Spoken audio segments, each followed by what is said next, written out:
friend comes to visit them, with their poetry bag strapped to the horse. Anyhow, I wrote this. After reading Poetry, like that old scholar poet, I've been posted to the far northwest to serve my state. The only man in town who talks to me lives in his car with a velvet tub chair and jars of peanut butter and jelly. Did anybody know Miles? I don't know. He says his ex-wife has money. I have times to arrange my poetry books in alphabetical order. In the mornings, I sit out back, longing to fluff the pink mating plumage cascading down the neck of a little blue heron. And in the evenings, I sit out back, watching car lights flickering in the river, each fragile gold ingot, a family returning from the cinema. When my friend comes from the Capitol to visit me in his BMW, his high-performance tires quivering on the brick streets of my village, we do not raise a cup of wine to the quarter moon because this hard-won clarity has its own enchantment. And then, that fall semester, I began teaching full-time at the youthful age of 47. This is old maid, not 50 yet, in a long denim skirt. I stand in front of my class taking roll. Already my students aren't afraid of me. Their pre-class chatter like a waterfall. Some days I'm afraid to write on the board.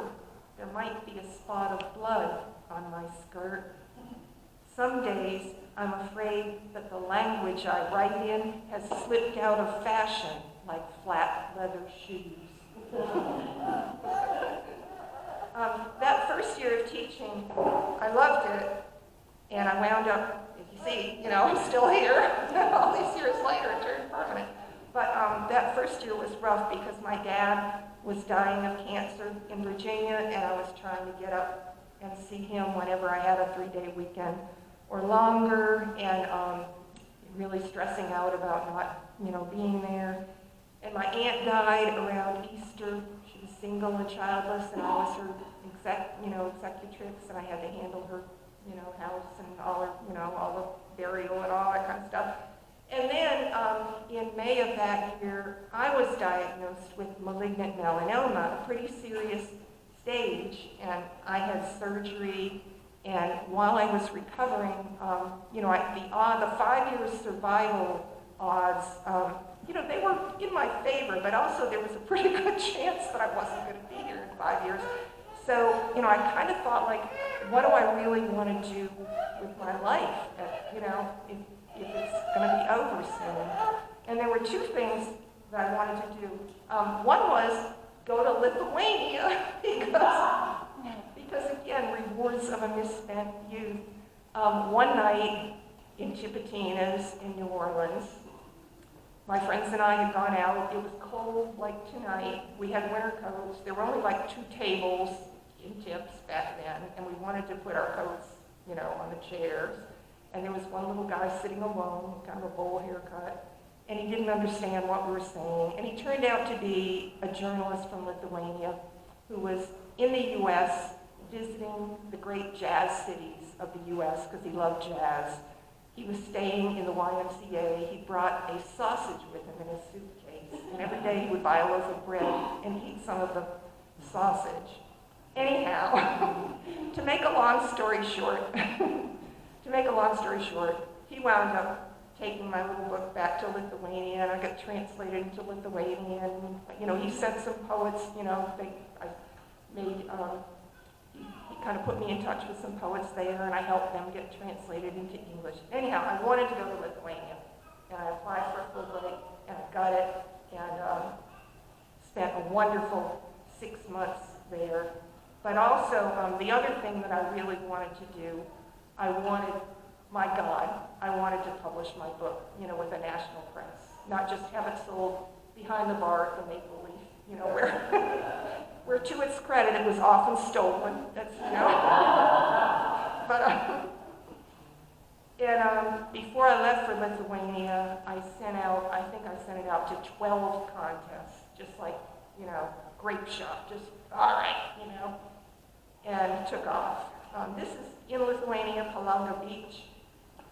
2 summers after melanoma took a sharp bite from my right leg's upper thigh, I'm brave enough to wear a bathing suit in someone else's country, where men's eyes lock automatically on native girls, their hipless silhouettes, their high-heeled stride while barefoot. So it's only the small kids who stare at the pink slug 4 inches wide, the ice cream scoop when I'm in profile. 1 year afterward, an intermediate step, I went to bed with an old boyfriend who had loved me mainly for my long white legs. Well, hell, looks better than a dead leg, he assured me, wishing I were undersea. And the other amazing thing, while I was in Lithuania, I was checking my email junk folder, and there was a message from the National Poetry Series saying I was a finalist, and could I send them 5 copies of my manuscript on 8.5 by 11 paper. Well, you can't get 8.5 by 11 paper in Lithuania. It's like metric or something. What am I going to do? And fortunately, I had a file of it, and I sent it to my sister, who, printed it out. She had her little son kiss the copies for me and bless them. And by God, I won. I was Maxine Kumin's choice for the National Poetry Series. And since then, that was the beginning of all the good things that have happened since then, books and honors and Poet Laureate of Louisiana and all that good stuff. But as you can see, it was sometimes a kind of rocky road getting there, and it didn't happen really early. During the pandemic, I had fun. I'll read a few of those because they're set in Natchitoches. But just recent stuff. I was kind of having fun with the poetic form of duplex, invented by Jericho Brown, who's from Shreveport, the Pulitzer Prize winner from Shreveport, Louisiana. If you haven't read him, he's great. This one, does anyone remember when you could get a free roll of toilet paper at our local liquor store? Okay, toilet paper. I will not write a pandemic poem nor fill my shopping cart with toilet paper. I can't even find any toilet paper. The local liquor store has bought it all up. A free roll with every drive-through daiquiri. What's a recovering alcoholic to do? It could drive a recovering alcoholic to drink. Meanwhile, bidet sales are going crazy. Someone I know once pooped in a bidet. Have you ever been creme de menthe drunk in Paris? Like being drunk on fermented toothpaste. I wonder if I'll ever see Paris again. I wonder if I'll ever go anywhere again. Meanwhile, I stockpile pandemic poems. Just 2 others from those pandemic ones, and I'm getting close to the end now. This is, I think it was like 2 years ago this week that Piggly Wiggly opened in Natchitoches. Okay. I will not write a pandemic poem when I could be shopping at the Piggly Wiggly. Cruising the aisles of the Piggly Wiggly is the new unsafe sex versus curbside pickup. In the good old days of unsafe sex, a southern boy told me there were Piggly Wigglies. I thought he was shitting me, Piggly Wigglies. Then Truvy mentioned one in Steel Magnolias. Now I live on the stage set of Steel Magnolias. I speak with a southern drawl and Boston vowels. Before I spoke y'all with a Boston vowel, I would have scoffed at what a crystal ball held, venturing masked inside a Piggly Wiggly, the main excitement of a week and poem. And this is Parrish. I think you'll recognize the fourth in this too. I will not write a pandemic poem. I'll check out the death toll on the state's official website. Every day at noon they update the website. Today in my parish, the deaths are up by 1. Today in my parish, not today in my county. A lingering trace of the colonial French, a lingering trace of the colonial French who perished by the thousands in earlier pandemics, in puffy homespun shirts in earlier pandemics, hastily buried just inside the walls of the fort, not the fake French fort with its costume reenactors, but the one I bought a grave plot on the former site of. I hope they find a musket ball digging my grave plot the day I enter history, that long pandemic poem. And I'll wind up with two poems that are a little more cheerful. As you see, I don't always write in a cheerful way. This is As If. This one actually made it into Best American Poetry. I think it was 2016. Where are you? Let's see, 55. I have to put my glasses on for this one. Wait a minute. There we are. Okay. As if the corpse behind the crime scene tape got up and took a bow where it dropped dead. As if I got a phone call from the grave and asked its occupant to share my bed. 9 years ago, we fought and split apart with our beloved city underwater. I turned to short-term lovers in the dark. You moved in with a southern judge's daughter. I have to pinch myself to prove you're back, though balder, 10 pounds thinner, better dressed, as if the universe had jumped a track, no hurricane, no choices second-guessed. At times, my ears pick up the strangest sound, as if the dead were clapping underground. And I'll end with a little bitty one. This is Moonrise on the Kane River. The moon is a surprised white face over the darkening river, even before a pair of blue-gray wings swoops down between the O of its mouth and the O of a surfacing fish, and the phone rings, and it's you in Baton Rouge, grilling a silver catfish and staring at the moon. Thank you.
I would not have dreamed of writing in form. It was old-fashioned,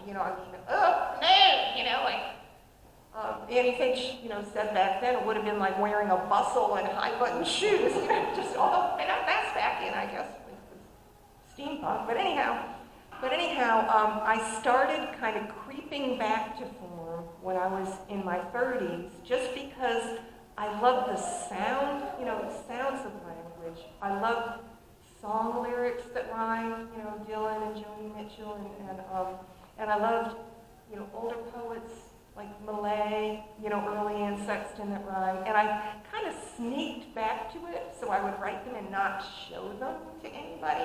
And then I suddenly discovered that there was a whole wave of poets doing that, what they call the new formalists, you know, they were kind of stodgy though. The ones I really liked were the ones who were kind of doing it in a more rebellious way, you know, like using form but with conversational English and kind of contemporary subject matter.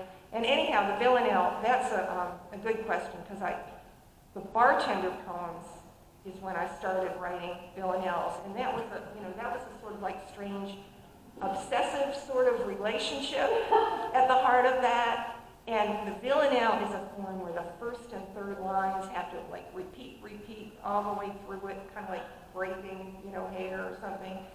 So if something's going around and around in your head, it's like perfect for a villanelle. But I was also really worried about myself, like, why am I writing this? You know, I thought, like, is this like a 16th century, you know, like, am I like, you know, is something wrong with me? Like, you know, writing these things. And when I got to my PhD program, I wound up writing my doctoral dissertation on how the villanelle transitioned from a musical form, you know, in Italy in the 16th century to a fixed poetic form. And what I found out was really a relief that in its origins it was completely free. There was no, you know, the musical villanelle. There were no restrictions on syllable count or rhyme scheme or how many lines you had to have, or, you know, it was a very free in its origins. So people who said, you know, you have to follow the rules. It has to be, you know, it has to be so many lines long. It has to be an iambic pattern. It's like, nah, you can do whatever you want with it. You know, just have fun with it.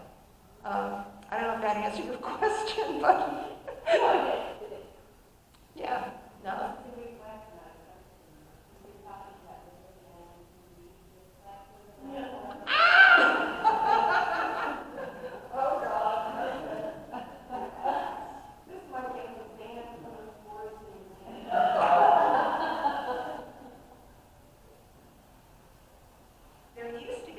Driving south on I-49, there was a long stretch where there were no exits.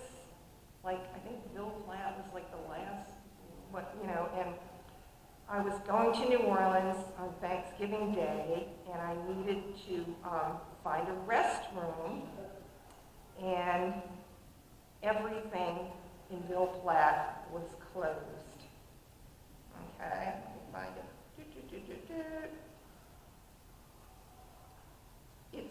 It's being Thanksgiving. Nothing was open.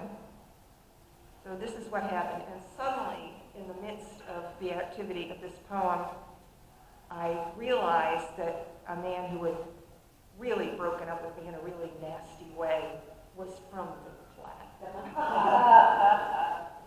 Ellis, this is for you. This is Bill Platt, Villanelle. This is to inform you that I pissed on the frozen soil of your hometown Thanksgiving morning, and thank God I missed my underpants and shoes and silken mist legs pantyhose bunched up around my ice blue ankles as I pissed on the landscape of your parents' tryst, your first few steps. Oh, hallowed ground, now consecrated.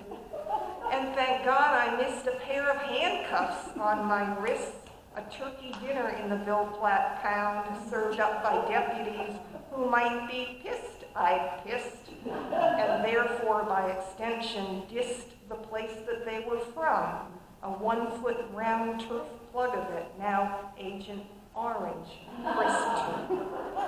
This is to inform you that you've kissed a criminal. The restrooms were shut down Thanksgiving morning in Bill Platt. I pissed on dirt as frozen as your heart, but missed.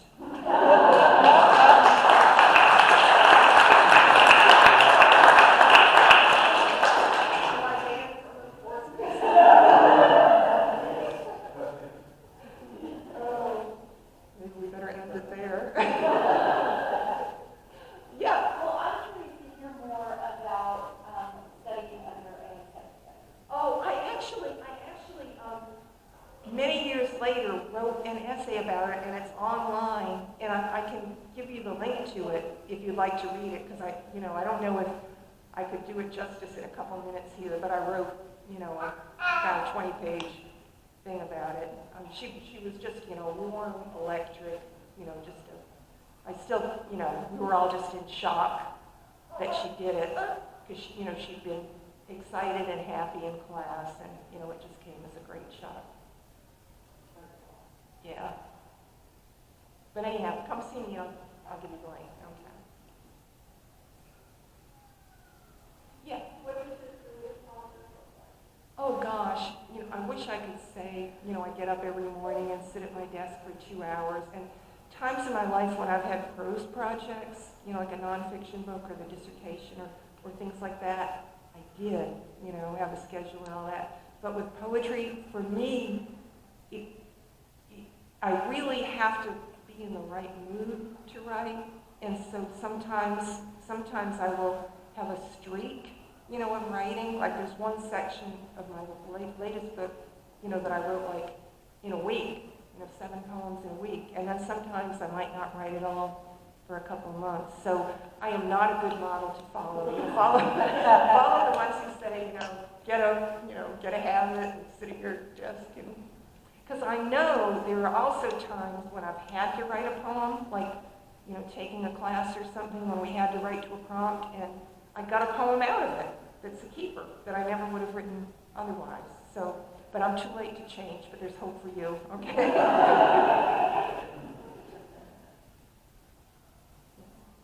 Yeah, Rick. I didn't know that manifesto was a famous teacher. I didn't know too much about her. I know a little bit. Why was she such a wonderful teacher? Why was she such a wonderful? Well, again, only, four classes. Only 4 classes with her. But she was just, she was charismatic. She was warm, excited about everyone's work, funny, down to earth, kick off her shoes, curse. She was just, and she was a star. She was, we were just amazed to even be in her presence. She was beautiful, too. She was, a former model. She was, she was a beautiful woman. It was like being with a goddess down from Olympus for a brief period of time.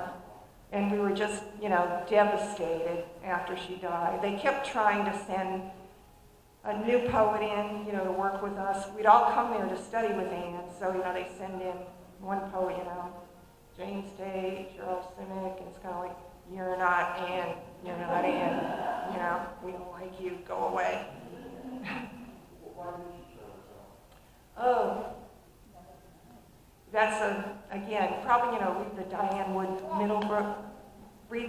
Diane Wood Middlebrook biography, or even better, there's one coming out by the writer who did the Sylvia Plath biography that won the Pulitzer for nonfiction. She's working on a new biography of Anne, but, complicated. She'd had a troubled marriage, but it had split up a year before, and even though it was a bad marriage, it was kind of an anchor for her, I think. And she had, she had problems with mental illness. She'd been, hospitalized several times, and she was an alcoholic. So there were a lot of things going on there. But she was happy, in our last class 2 days before, she was really happy, and we did not see it coming.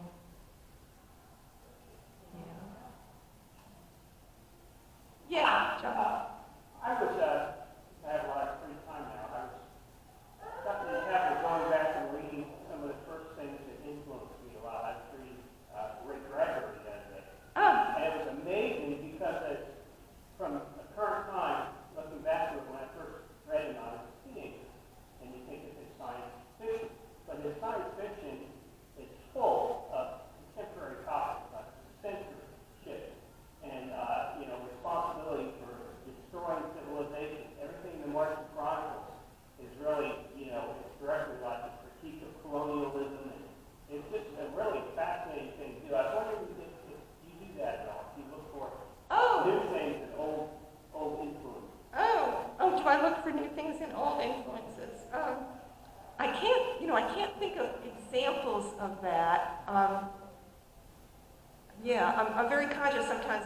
opposite of how things in my poems like have become relics that, like a payphone. Like, have any of the students here ever seen a payphone? Like, I have one line, the chained book by the payphone.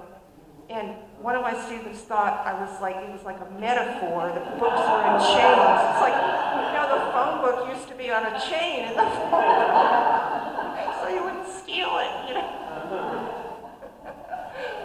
Oh well. I've got like women hurricanes, and I'm going like, oops. It's historical record, yeah. Backwards from your experience. Is that all? Oh, Sarah. What are you reading now? Oh, what am I reading now? Oh, good question. Okay. I just finished, I finished Foster by Claire Keegan, beautiful Irish novella, and I've got her other little novella, Jocelyn, some things. Small things like these. Small things. That's on my next to read list. And I must confess, I love murder mysteries. I'm finishing up House in the Woods by Anna Ways. I think that's her name. She's an LSU MFA grad, and it's, I think, on the bestseller list right now. Kind of murder mystery thriller kind of book. And poetry, oh God, there's just so much. There's so much that's good. It's hard to it's hard to pick. I don't know. Yeah, Happening. Annie Ernaux, that too. Yeah. Poets, I hate to even mention. There's so many that I'm always going to leave somebody out if I mention them. But yeah, Rebecca. Hi, Julie. Here's the reading.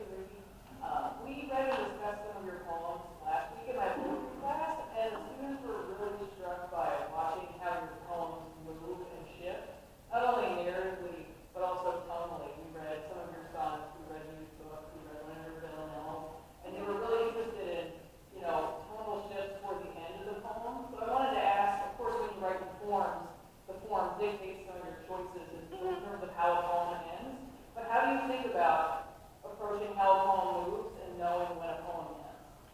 Gosh, I think it's probably instinctive, and we all do that. Everyone here, who writes does that. The kind of Hallmark card, kind of verse doesn't do that. But I'm sure you know that book, by Michael Thune on the turn in poetry. Everybody who studied the sonnet knows that the sonnet is supposed to turn, the Petrarchan is supposed to turn, after 8 lines, and the Shakespearean sonnet is supposed to turn before the couplet. But, the thesis of that book, which is, I think, The Turn, if I remember, is that the title, is that pretty much all good poems, even haiku, turn. There's some kind of, where you wind up at the end is not where you started out at the beginning. And it might be a tonal shift, it might be a sort of attitude, point of view, or just, some teeny little movement, but, where you wind up is different. And for me, it's not a conscious movement at all. One thing, though, I can't resist. Humor seems to bubble up even when I'm dealing with really, difficult or sad subjects. And, that's probably Irish, where they're all laughing at the wake, But other than that, yeah, I think, and poets that I admire do that too. But, yeah, that's cool that you talked about that. I'm really honored. Yes. Oh, what kept me in navigation? I just really liked, I liked my students. I really liked my colleagues. I really liked, this cute little town. I did not like state administration for many years. That made our class sizes huge and didn't give us raises and all that kind of stuff. We have such wonderful bureaucracy. Yeah. And also, Louisiana had its hooks in me too. Initially I thought, it was going to be a jumping off point to somewhere else. But